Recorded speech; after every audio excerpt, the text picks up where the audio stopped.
আসসালামু আলাইকুম রহমতুল্লাহ। বাইকার্স ভাই ব্রাদার, কেমন আছেন সকলে? আশা করি সকলেই ভালো আছেন।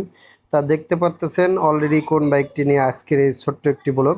তা সেটি হচ্ছে ইয়ামাহা এফজেড ভার্সন 2। এই বাইকের পিক আপটা নিতেছিল না, পিক আপটা বারবার বন্ধ হয়ে যাচ্ছিল, দম দিতেছিল গাড়ি, পিক আপটা অনেক ভার চলতেছিল। তাই দেখুন আমাদের ফিল্টার থেকে কি পরিমাণে কার্বন আমরা পেয়েছি।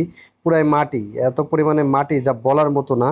এই মাটির কারণে আমাদের ফুয়েল সার্কুলেশনটা ঠিকমতো হচ্ছিল না, যার ফলে আমাদের পিক আপটা ছেড়ে দিতেছিল, বারবার স্টার্ট বন্ধ হয়ে যাচ্ছিল, ইঞ্জিনটা ওভারহিট হচ্ছিল, আরও নানান কত রকমের সমস্যা হচ্ছিল।